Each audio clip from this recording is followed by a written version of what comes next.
Hello and welcome to yet another Tattered Cover virtual event. Tonight we have two amazing guests, but before I introduce them, I just want to thank you all for keeping independent bookstores alive throughout this pandemic that we're still in. These virtual events are a way to connect with people not only in Denver where we're based, but all over the world. So thank you if you are joining us from wherever you are. If you are in Denver, please stop into one of our many locations. We're constantly expanding. We just finally opened our Westminster location. Tonight, we're not here to talk about expansions. We're here to talk about two amazing writers who have both have recently released books, Ibura and Zoboi. I'm going to read their bios because I was researching them before this event and they both blow me away.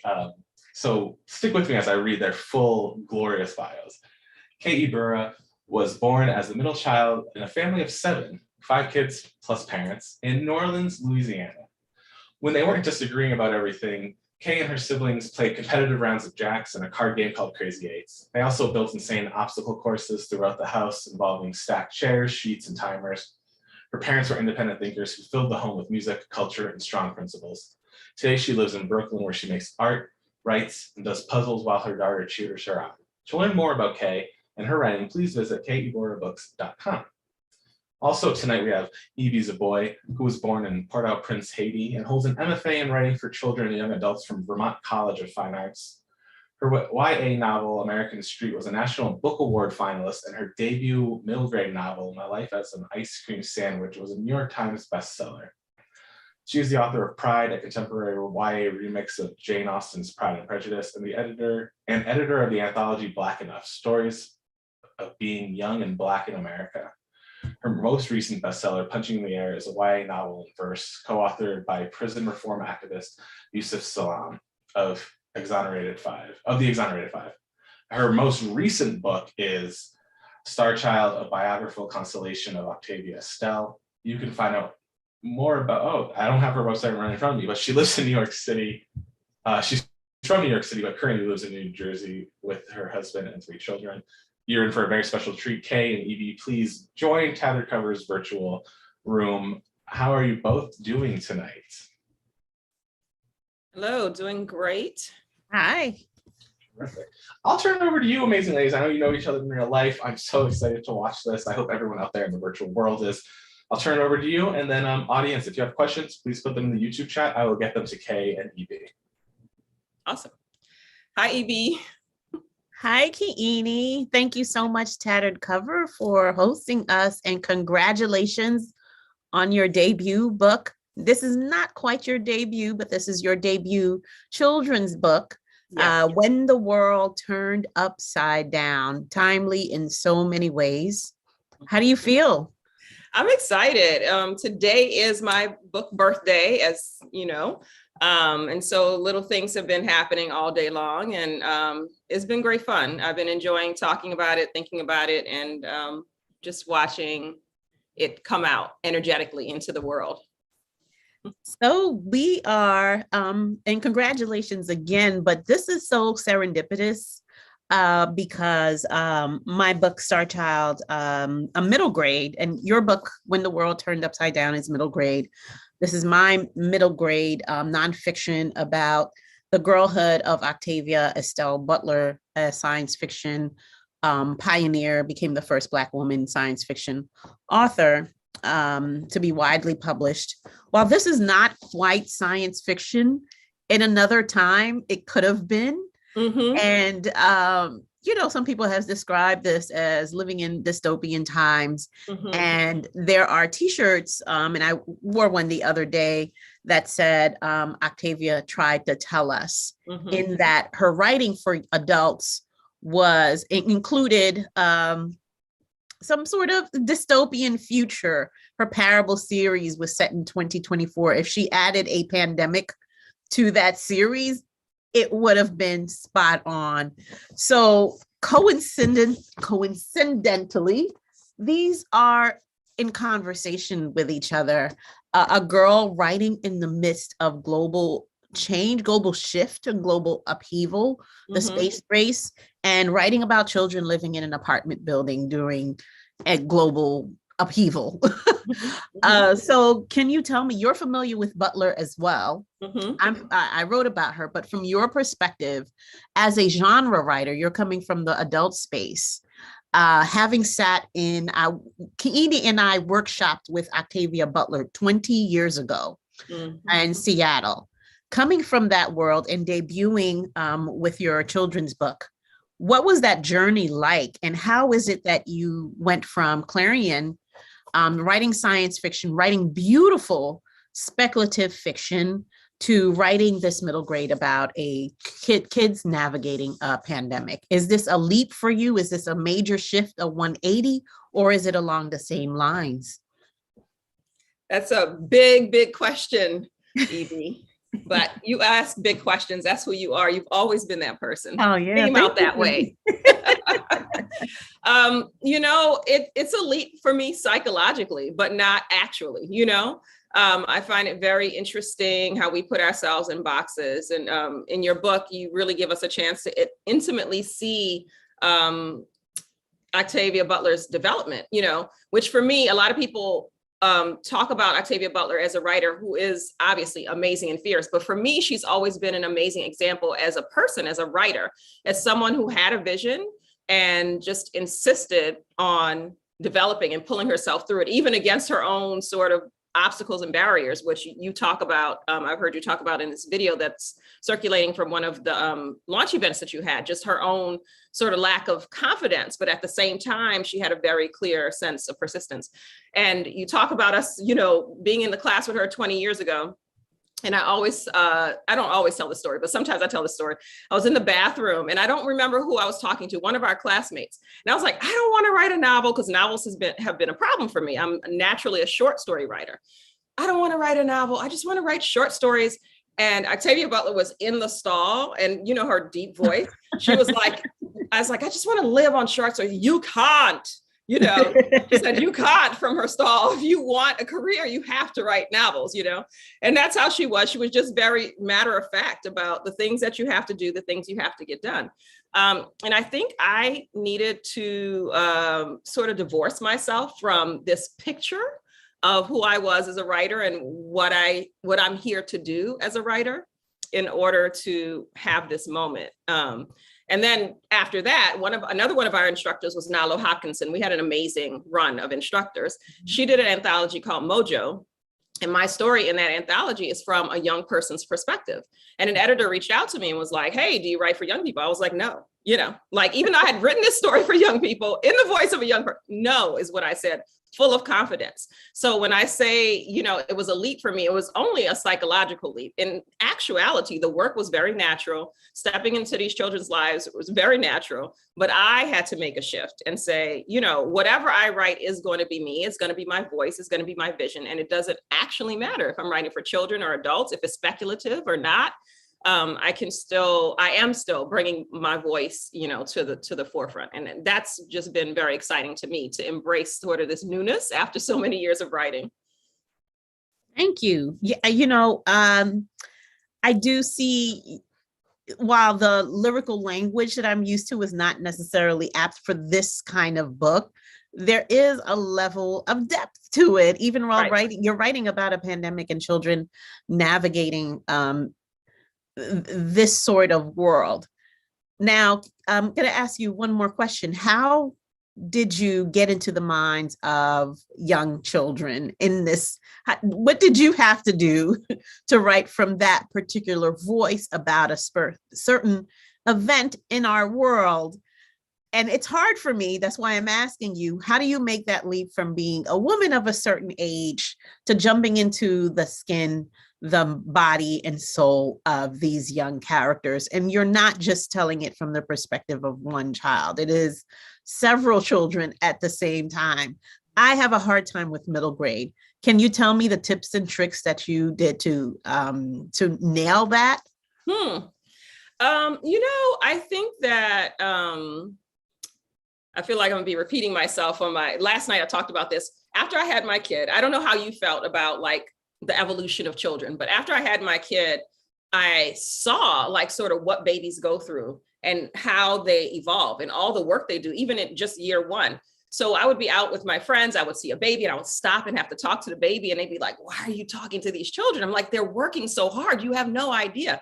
So I think that from being a parent and watching all these developmental stages, I have this level of appreciation for like, what is involved in coming, to the forefront. I read a quote once saying that, we're always asking children to do new things. They're learning, they're growing, they're going to new schools, they're confronting things that as an adult, after a while, we kind of may not be doing it at the same rate. And that's what I just kept obsessing about over the course of the pandemic, just like knowing how much we all went through, but knowing that kids were trapped in those houses with us, And so like, what was that experience for them? We know that adults were having mental health issues. We know that there were financial issues, all of those things that the kids had to confront as well. And I just kept thinking about like, they survived all that too, and what was that journey like for them? I can't literally say how I got into the character's skin, but when I outlined the book, the characters kind of just sprung forward. I knew I wanted to write about many different sort of impacts of the pandemic, and the characters who kind of fit that kind of just came forward. And the one character I struggled with was Ben, because he was very sort of rigid and competitive. And it's like, I don't necessarily flow with that. And I feel like I could kind of relate to the other three characters about what they were going through on an emotional level. Whereas with Ben, it was hard for me to kind of connect with him. And it took a few drafts, and then I realized that he just really loved his family, he loved his friends, and he didn't want anything to change. And he was trying to hold on to life and not have things change. And when I understood that, it like opened, something up for me. So I think my process is really just trying to see what that character sees and let that inform me. And, sometimes it's like almost instant, and sometimes it takes a little bit longer, but I'm really trying to use them as a lens for seeing the world. Does that answer the question? Yeah, whatever answer you have is, it's apt, it's appropriate. Now, for me, oh no, we lost Evie. I will hop in until Evie gets back. She was about to drop some information too. She said, I know, I was like on the edge of my seat. Exactly. I feel I pale in comparison to what Evie could have possibly asked. I'll start with just, what do you want to say? Is there anything you want to say about the book that that's been on your mind? This book's finally out. Evie maybe not has asked it yet, but what's on your mind about this book? It's interesting. I think that I'm learning more about the book as it unfolds into the world. And that's one of the things that I love about writing and being a writer, is that there is this feedback loop. It's not just that you're the actor making something happen. It's a process where you're writing something, it becomes a world, the characters become standalone entities, and they sort of feed into you, and then you end up sort of interacting with it. And then when you have to start representing the book, you have to start talking about it, you have to start reading chapters, you start to learn more about what it is that you were doing. I have a friend who, someone asked him, how did you fill in the blank, whatever he did with his book? And he went, that just kind of happened. I didn't set it up. It just kind of happened. So being available for those things is really great. And so I'm feeling like the book is a gift. I felt like it while I was writing it because it was such a smooth process, but now I feel like I'm just learning so much more from it. I mean, you say it's a smooth process, and the content, you and I were talking about this before we started going live. We talked about just how quickly, and Evie's coming back in, we talked about how quickly it was. How did this feel different than maybe other projects? Why was this so smooth for you? Honestly, I think I put less pressure on myself. Evie mentioned that the writing was different. I have been accused of overwriting before. And I think I just said, you know what, I'm going to get out of the way and I'm going to tell these kids' stories. And I think that just actually made the process so much smoother. And then maybe because I was living in it in the moment, we were all living in it, it was very easy. It wasn't something I had to recall or, figure out. But I think it's just a gift. I'm not going to look the gift horse in the mouth. It just was a moment that it came through. I definitely have a book that's not that smooth that I'm working on, draft 3 right now. So, I'm taking it as it comes. And Evie, welcome back. We know technology happens. I'm going to hop back off and let you two take back over. Sorry about that. Thank you. You're I'm about to back say in something about you and writing middle grade? writing. So I got into writing for children because of the speculative elements. It felt like more of a welcoming world to speculative fiction, to sort of the weird stories that we were writing many moons ago. Mm-hmm. And however, I still have not yet been able to write the speculative fiction that I wanted to write, simply because of, when I was first trying to publish 10, 15 years ago, the industry wasn't open to it yet. Now, can you tell me how, like, the speculative idea of a pandemic sounds speculative and dystopian? In the way that your mind works with speculative fiction, being that you've already written speculative fiction, how did you work that into a novel? I mean, we know that the pandemic is real, but how did you stop yourself from going into, speculative territory with writing about a pandemic and children navigating that space? Yeah, I know. Me and my friends, we sit around all the time and we go, the pandemic is here, but it's not like zombies beating down the door. The sort of apocalypse. We don't know what we're living in, and I'm not saying that we are living in an apocalypse, but that this altering experience is actually more deadening than like, oh my God, it's a crisis and everybody's like heart is beating. We're actually kind of like just feeling this weight and this burden. I just felt like there was so much to explore, in the relationships with the kids. Actually, when I first started writing, I had a very similar experience. You didn't say it, but you're suggesting that, you kind of end up wanting to throw something speculative in there. I was writing a story and I was editing. I was just so bored with the story, just bored. And there was a moth on the wall. And I was like, oh, what if that moth is a messenger from the ancestors, And that became the Of Wings, Nectar, and Ancestors trilogy of stories that I wrote. I think, you know what? I think because I've been writing so long and I'm so old and I've not finished a novel, that I'm just like, you know what? You're just gonna write a novel. You know what I mean? It's not about you. It's not about hijinks. It's not about anything except getting the story down, And it really was a beautiful experience. I know we have a lot of peers who are like, I don't read anything that's not speculative fiction. I won't write anything that's not speculative fiction. But I've always been interfiction.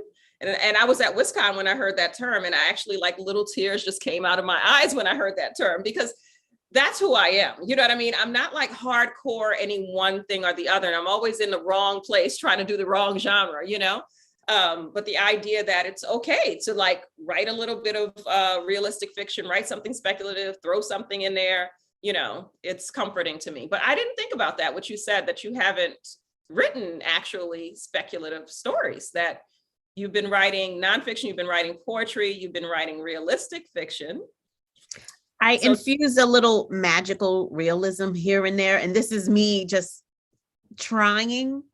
But in terms of the stuff that we were writing in Clarion West, I didn't explain to anyone watching or wherever this chat will go that Kiini and I attended the Clarion West Science Fiction and Fantasy Writers Workshop in Seattle, Washington in the summer of 2001.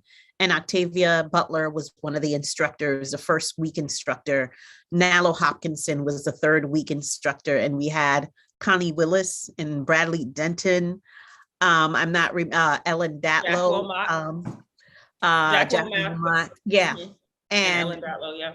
These were some of the heavyweights in science fiction. And we were in our early 20s, young. I know I was the youngest one in the class. And we were forced to experiment with writing. We had to write a short story every week. There were 17 of us, and we each had to submit a story. And for 6 weeks, every week, we read 16 short stories and had to give feedback. And we also had to receive feedback. And in that workshop, there were only 3 Black women out of 17. And it was the most that they've had, I believe, before Sheree Renee Thomas attended 2 years prior. So saying all that to say, writing for children is not so far-fetched for us, because I think that that workshop was a boot camp for learning to write in different voices, in different styles. We tried new things. And over the years, I think we both have been trying new things. And us writing what it is that we really want to write is a matter of whether or not we can sell it, whether or not it works, whether or not it's timely. But I think we're going to get there. I think you're going to get there. I want to see some of that beautiful. I remember Ancient. I have a copy of Ancient here, to bring some of those elements into young adult literature or middle grade. Mm-hmm. And for me, I have to practice. I'm still practicing in doing that, and getting out of my own way and saying, I'm going to take that risk too. So we were trained to do that sort of writing. And because we were trained to do that writing, did you write this very quickly, or was it, I know you're a slow, intentional writer. Did this take you a long time to complete? It didn't. I just think, it's so interesting getting older. I know I keep referencing getting older, and I'm not saying that I'm old, but I am getting older. It's so interesting still being able to unfold new things, and I think I just had so many realizations after at the point of Clarion, I had already been writing and publishing quite a bit at that time. And I thought that I was just on a slope to, to my novel and to, becoming a more established writer. And when I had a kid, everything kind of just quietly petered down. I didn't have the focus, I didn't have the energy, and I really wasn't moving forward as I thought I would with my goals. So I spent almost 10 years wrestling with writing psychologically. What is it to be a writer that's not writing? That I'd write something and then it wouldn't work, or that it would work, but it'd be one thing in a year or whatever, And so I think getting to this point where now I'm just like, I'm so confident in I can write anything, even if I've never done it before, I can do any project, throw it at me, I can do it, that I think I just sort of attacked it. Just let's do it differently, because I've wrestled. I've done all the crafting and the beautiful words and the, all that stuff. And, I have a novel that's maybe 5 drafts in that I've been writing since, however many years, a decade or whatever. And it's still not where it needs to be.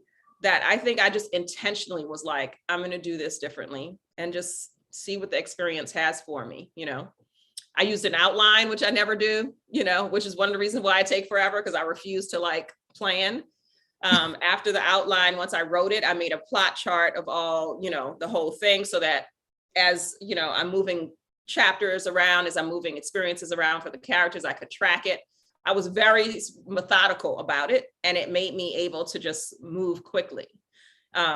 I can't apply it to everything, because with my 3rd draft of the novel that I'm working on now, I was just like, I'm not doing that plot chart. I have not updated it for this draft, and I'm just not looking at it, because I'm like, I just need to flow through this. But for this book, yeah, it was just a whirlwind. It just came right out, and I'm just grateful. And it doesn't mean that it's any easier. We're talking about these highbrow. Now, I learned that high concept is not necessarily highbrow. I'll talk about that in a minute, but we're talking about these highbrow literary speculative fiction ideas that we used to grapple with. But that does not mean that writing a middle grade novel, writing a middle grade nonfiction book is easier than what we were attempting. I think it's just as challenging, even more so because I was not used to writing in that voice and writing for young audiences. Now let's go into the book. Can you summarize for us in your own words, what is happening in this world? We already know it, we're living it, but within the pages of this book, what is happening in the world and in the lives of these four children, four children in this setting, in this space? What are they dealing with? Yeah. They are 4 kids who grew up in the same apartment building. And when that happens, when you're the same age as people in an apartment building, depending on the building, but often you might share babysitters, you might get dropped off at people's houses. And so there's a sort of forced friendship that could occur. So these kids have been friends all their lives. And at the point of the story opening, Shayla, one of the characters, is trying to do something different. She wants to explore something else. She doesn't want to be friends with these same people. But then she's sent home for the pandemic, and the people she's been ignoring all this time are now the only kids around for her to be with. And so each of them have something happening in their home. Shayla's father is someone who does prom dresses. He's a tailor. And so the whole prom season didn't happen. So people are canceling on him and he's not getting paid. So there's the financial issues in the home. One of the characters, her mother goes into a very deep depression and withdrawals, and her father is a doctor. So he's always gone, and she's used to a very full home, a very active family. And so she's dealing with her mother's depression. Liam himself has anxiety issues. So he's dealing with that. And the fact that his mother is a single mother of some twins who now they're not going to daycare. So Liam's now, taking care of those kids. And Ben's parents are going off the rails. They were barely holding it together before the pandemic, and now they're totally going off the rails. So the story kind of moves out from their individual situations where they're feeling the impact of the pandemic in their homes. And then, how it strengthens or strains their ties as a friend group. And then George Floyd is murdered, and they start asking bigger questions about community and about social justice and using their voice, and how can they make a difference on such a big issue when they're just kids. So they end up doing a lot in the building. They end up learning a lot about community and identity and using their voices. Now, if all this had not happened, I wonder if reviewers or gatekeepers would say, this is a lot.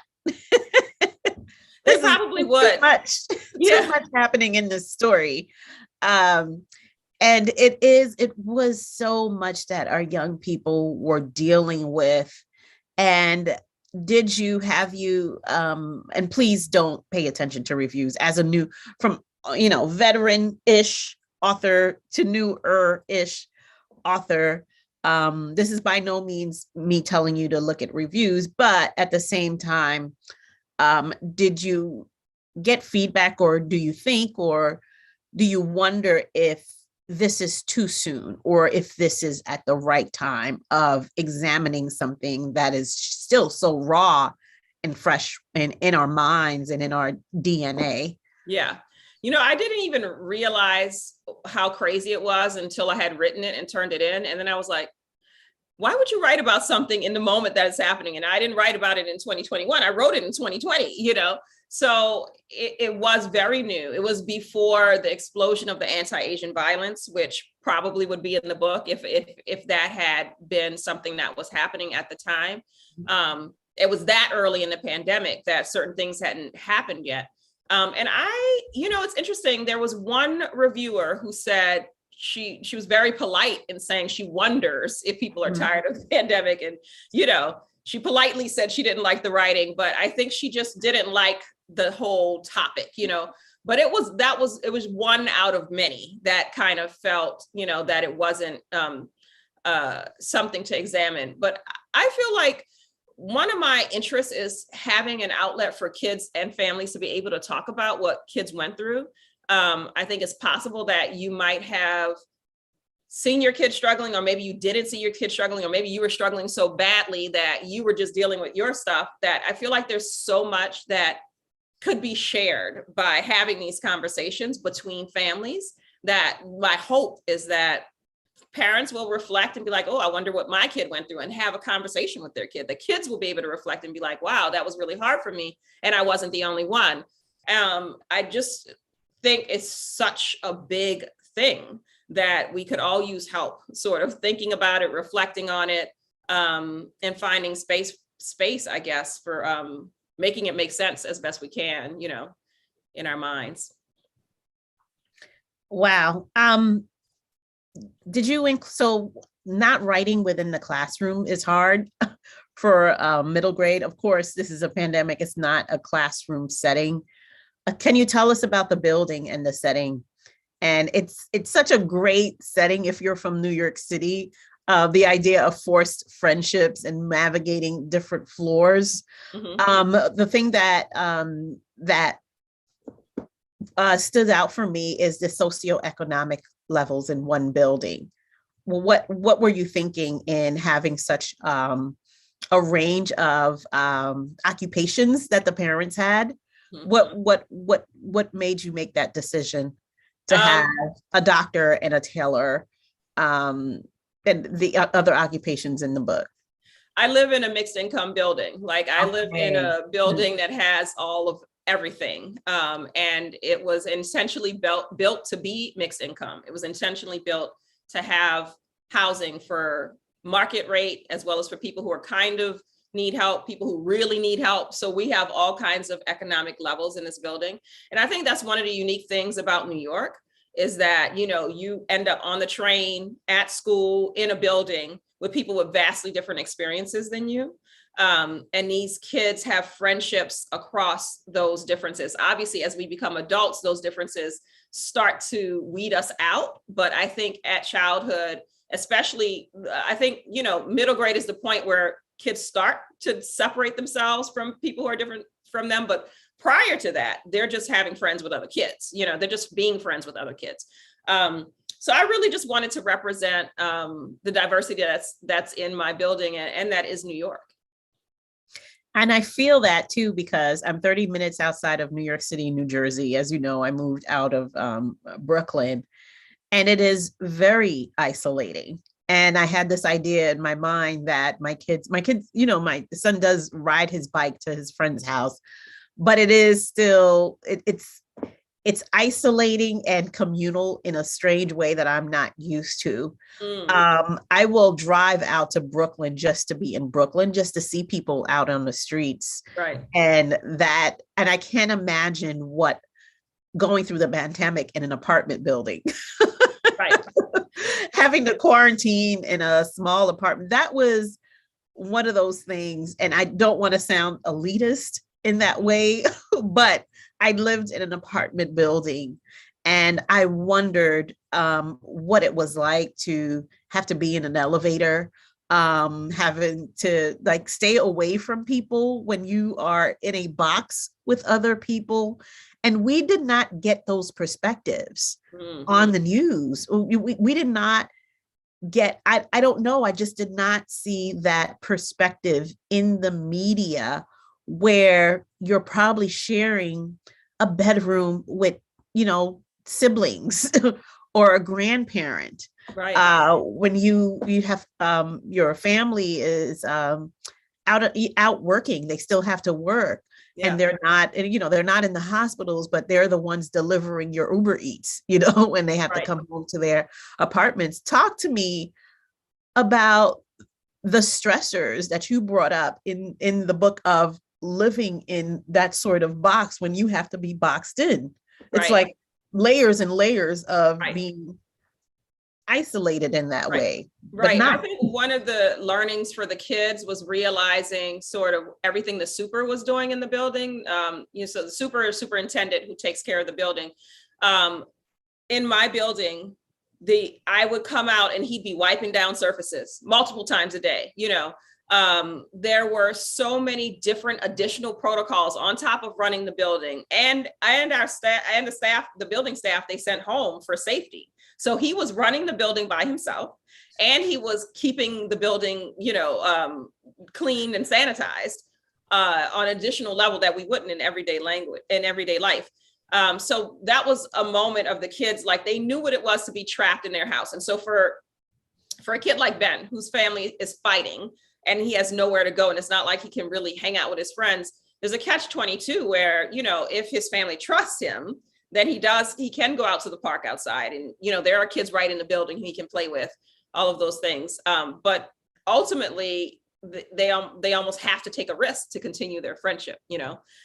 So as the book, I think the first part of the book is really about them and their families, but as they start to realize, wow, there's more going on out here than just what's happening with us. Like, we have our own issues, but, you know, the woman who wanted help signing on to her church service, that actually happened to a friend of mine. She has an elderly neighbor, And that's what, that woman wanted. And she would bring her food. So like, there's all these things happening with people leaving things at your door, So I just wanted to capture that for the kids, one, whatever their internal struggles were, but then that next level that in a situation like this, there are so many experiences that we don't know about, that we don't know what people are doing to maintain and even to help us.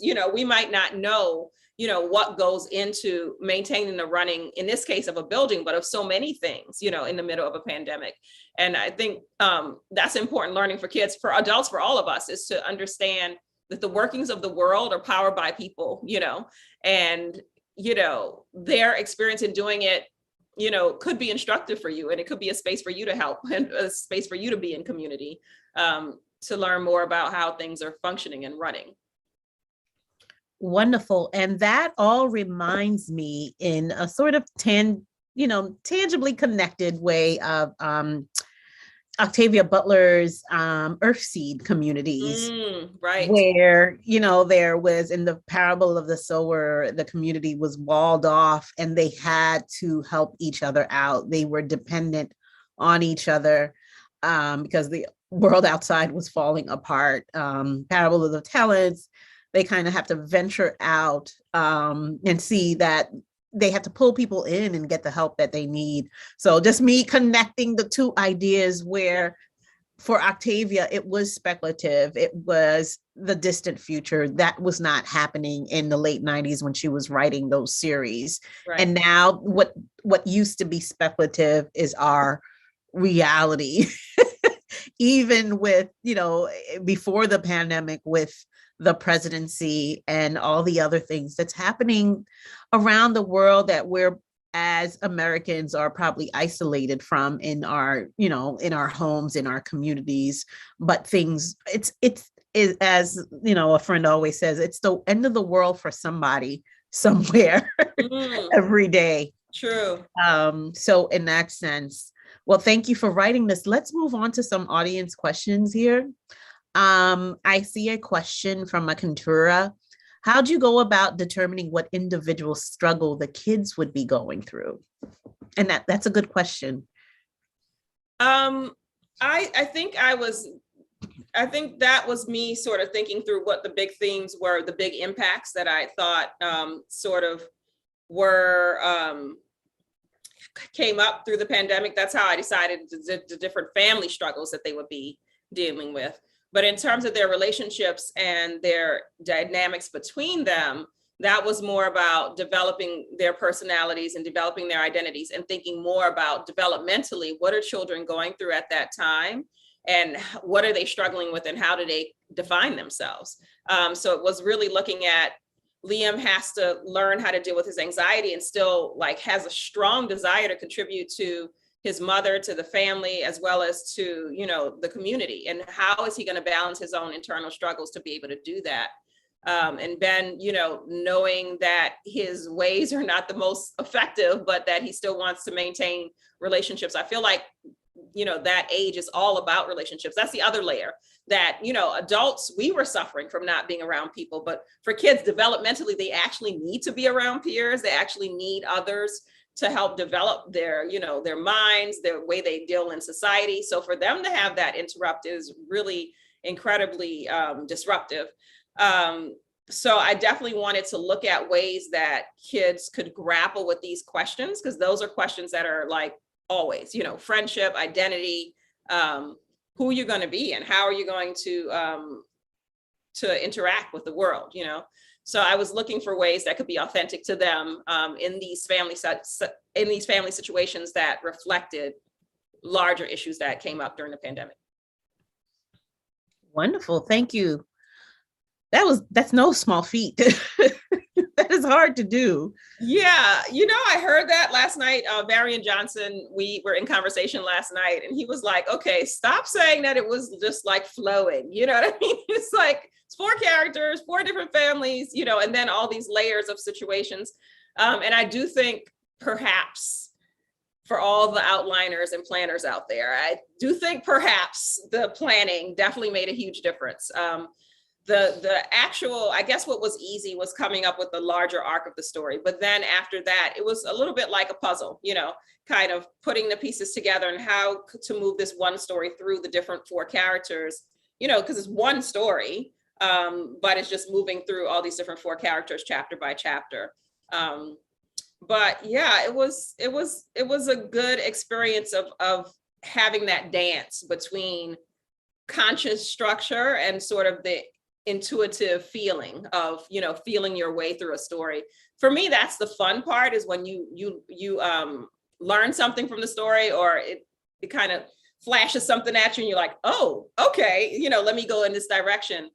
So having that balance between like using my logistical brain and my planning brain, and then having the inspiration pop up and the characters say, no, this is who I am. It was a great combination to kind of interplay and go back and forth with each other. Cool. So Kiini, another question from Kelly, who is watching. Will you continue to write for this age group? My editor asked me the same question. I think I will. I am learning. Ibi, you are always working on something, and you always have things that you have worked on that are back here that haven't come out yet. And then you're working on, like, this is the thing that I don't really know how to do yet. And for full transparency, I have a job, you're a full-time writer, so I'm not gonna like burden myself and feel like I'm behind. But this whole idea of this project whirlwind is something that I definitely have to learn. But right now I'm working on a Y8 book, and it's a two book situation. And I also experimented with a picture book that my agent is really like poking me about. So as soon as I turn in this YA book, which was due at the end of January, now it's due at the end of February, I am going to go back into the picture book and see, just see what's there. So yes, I do think I'll write for middle grade again. I may write for these characters again, but I have two more books to get through before I get there. So I think for me is I hit it and quit it, just yes. I write it, I revise it, I send it out, it sells, it does well, it doesn't, I move on. Yes. Not that I move on, I've already moved on. Yes. By the time I send it out. Yeah. I'm promoting, I put out 3 books in the span of 6 months because of the pandemic. They pushed them out, and I submitted 2 books in the interim. So for me, it's not that it's easy. It's that I don't wallow, right? Yeah. I don't, I am okay with it not being perfect because the next one will be. So it's not any particular skill. It's just how my brain works. Right. That it is, 1, it's art, and 2, it's business. And the business part of it for me is, this is what I know how to do. Right. I don't have any other job. I want to help support my family, and the people are willing to buy books and pay for books and publish them. And there was a time when I couldn't do that. Yeah. And now that I'm on the other side, I'm taking full advantage. Right. And seeing what's missing. We have one question from Jamila. I hope that's the Jamila I think it is. It is. Hi, Jamila. From her 11-year-old, what was keeping you going personally during the pandemic? And I loved how you wrote your author's note, or the acknowledgements through different months. So can you let Jamila's 11-year-old know what were you going through as an author? And adults go through things too. It wasn't just kids, right? Yeah. I was just saying that every year of this pandemic's been different for me. Like the 2020s, I was the one that you love to hate. I reactivated an art group. I activated a yoga group, like all these virtual groups. I rejoined a writer's group. I wrote this novel. I started cooking more than 1 meal a day. Like I was doing the most, and I was happy doing the most. And then winter hit, and all bets were off. And then 2021, it was just me and my puzzles and my rum. You know what I mean? I was like, but for me, the pandemic, at least having to stay home fully, I think, is fine, And I have a secret. I kind of know that Jamila said that her sons actually, she said they did the glow up. They had the pandemic glow up, where being home was also good for them. It gave me an opportunity. One, I wouldn't have been able to write this book so quickly because some of my commute time I used to write. So that, and also that feeling of getting home from work and being exhausted and having nothing left to give, that was gone as well. So I would have an alarm. I would write maybe 2 hours before work. If I didn't finish my chapter, I'd have an alarm at 5 o'clock telling me you finished the chapter. And so I would finish. I had more energy and more focus, to kind of work on these projects. But it was a very, very, very big emotional impact when George Floyd was murdered, of course. And I was halfway through. So I had already pitched this book. I'd already outlined it. I already submitted it. And that social justice layer was not in the book. And that was a tough week for me, for my job, but also obviously for me emotionally as American, as a Black person, as a human being. And so moving through that and sort of realizing that this is something that has to be dealt with, and it's something that has to be in the book. If this is a book about now, and this is the now, this has to be a part of it. And that is something where life kind of took me on a journey where I wasn't planning. I mean, the pandemic took us all on a journey, but I wasn't planning on having that layer in the book. But I was receptive to it, and I felt a duty to kind of represent what was actually happening. And I live right close to a meeting place for a lot of the protests. So we would hear people coming from further out in Brooklyn down here to meet up. And so it was just a constant sort of conversation of how do you handle emotional trauma, So I think the pandemic was sort of like a space of reflecting on emotional trauma and also for me personally trying to actualize the things that matter to me, which is the writing, which is the art, which is a close relationship with my daughter, which again, getting home tired, having zero energy, she and I would like grunting at each other and going to our rooms. We didn't want to connect, and now she ended up having to stay home and do college from home. And we were able to give the best of ourselves to each other, So we've gotten some benefits out of something that has been very dark and very scary, and has claimed a lot of lives and is still claiming a lot of lives today. But yeah, I think it's, I don't know if that answers the question, but it's a mix, because then you psychologically think about like how we handled it and how we are handling it, and what value do we put on needing to have businesses operate versus people's lives, and it's a black hole. I hear you. I hear you loud and clear. So thank you so much for writing this book. I do think it's important to have a mirror, to have a piece of art that reflects on something immediately after or while we're experiencing it. It serves as a foundation for other books when they want to write about it 5 years from now or 10 years from now. It is something that young people can immerse themselves in and just peer into other children's lives. We don't often get the urban perspective too. So thank you for writing that. I'm sure, excuse me, I'm sure there's a book out there that's giving us the suburban perspective of what happened. Tattered Cover is in Denver, I think, Colorado. Mm-hmm. So, anybody watching in Colorado or, in the Northwest, Pacific Northwest, West Coast, the South, the American South, here's a slice of life story of what it was like for kids in an urban setting. And I hope someone's writing about it from the South, a rural setting, somewhere where the pandemic didn't seem to happen. And they're like, no mask, I want that perspective too. Like, cause what are y'all thinking over there?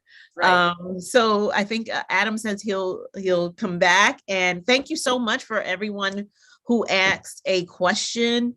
Thank you. Can I ask you a question, Evie? I know we're done and we're wrapping up, but I would like to ask you a question. Mm-hmm. So one of the things that I said the book was about was identity, and the kids finding their voices.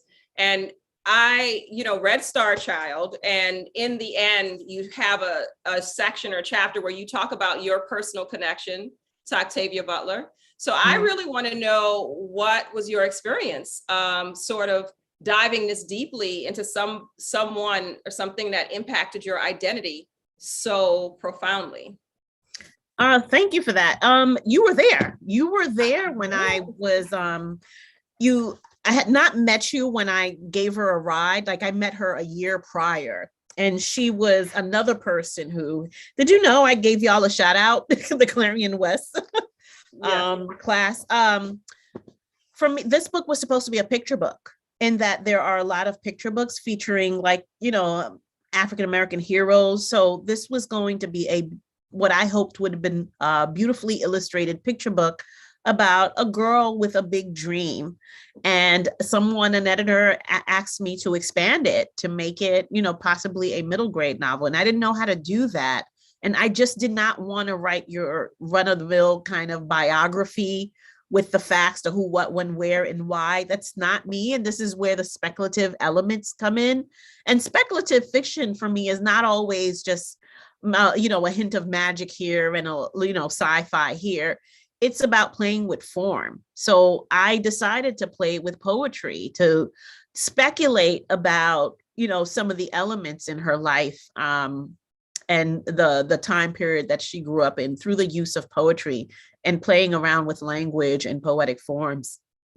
So for me, I said that me sharing a birthday with her is not superficial. It's not like, I share a birthday, we must be on the same track. No, I don't think that at all. What the connection is that she was so cerebral and awkward.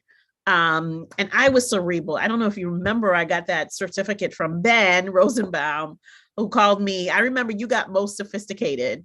Oh, really? And I got most, and I got most cerebral, Clarion.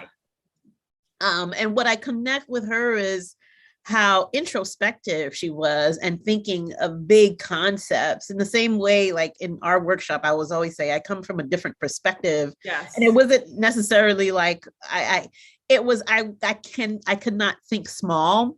Yeah. And one thing that I hope to be able to talk about this book, as I talk about it more, is being neuroatypical as a Black girl and as a Black woman. And I'm discovering that I got some wrinkles there. Like there's some, I truly believe that I am neurodivergent, and I'm not wearing that as a badge of honor. I'm reflecting on the social dynamics, social interactions, the kind of spaces that I thrived in. I really loved being at Clarion because it was really some heady conversations. We were really, pushing the envelope in the things that we were talking about. And I was the youngest one there. And I struggled as an author in the YA space and the kidlit space because those conversations were not necessarily happening. I was going to WisCon where we were talking about the singularity. I remember talking to Ben, one of our classmates, about, I was asking him, what is the singularity? And he explained to me where technology surpasses human intelligence, and talking about Philip K. Dick's I, Robot, and all these really sci-fi concepts that I have not been able to bring into the kidlit space. And I struggle socially within certain spaces if certain kinds of conversations are not happening. Mm-hmm. So all of that to say, this is the part of Octavia Butler's girlhood that I connect with, because looking at her papers, she was clearly neurodivergent. Yeah. She was diagnosed as dyslexic, but the sorts of things that she was thinking about at 17, at 13, and she wrote them down. She was thinking about humanity in a very grandiose way. And this is how her novels came to be. So that's the connection. And that was the process of, I have a connection with that author. Her, not just her books, but the way she saw the world resonates with me on a very deep level. Yeah. And this is part of why I wanted to write that. Yeah. My one experience with her before, and I realize we're out of time. I just wanted to ask this question because it's such a beautiful, close look at an author. And I really appreciated your end note about telling the story of what this all meant to you and your connection to her. My one experience with her before Clarion was at, before I went to college, the summer before I went to college, I was an intern at the National Black Arts Festival in Atlanta. And she came to present, and she came to the offices, and she was so interested in the offices. She was like, this is where you do it. This is where you launch the festival from here, and I was just like, wow, like she's really interested in this mundane, so yes, I think if you met her, then you would think possibly she was neurodivergent just because of her difference and her interest.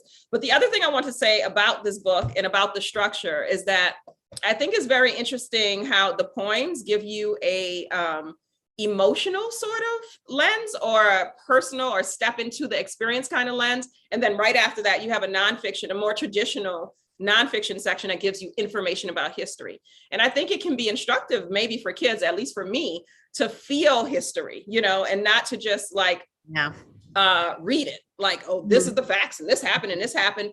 Giving that slice of experience through the poetry really is an interesting sort of dance between the facts of it and what that experience might have been like. So I just wanted to share that. Thank you for pointing that out. I'm gonna use that. I'm gonna take that. Yeah, go ahead, girl. Do it. Good. All right, Adam, we're done. No, I mean, I could listen to you all talk forever, so I don't mind if we run over. I want to thank both of you, thank all the readers out there who are doing here. We're here at a virtual book event. It's 6 o'clock my time, but it's 8 o'clock your time, bedtime for all the kiddos, maybe. This will live on forever on YouTube. So people who may not know you, who just click on youtube.com/tatteredcover, where could they find you if for somehow they don't know who either of you are? What's the website? What's the social? My website is kiburabooks.com. And that's my Instagram as well, kiburabooks.com. My Twitter is K_Ibura. And hopefully you'll not be able to not find me. Hopefully I'll be all over the place. Hopefully. I am EB Zoboi at EB Zoboi on social media, and ebzoboi.net is my website. Perfect. Well, thank you, ladies, so much. For those of you who haven't picked up a book, you can get it at tatteredcover.com. I will put the links in the YouTube chat, so whenever you rewatch this, you could click it as often as you want and buy those books. Everyone have a great night. Thank you, ladies, so much. Thank you so much. Thank you. Bye. Bye. Cool.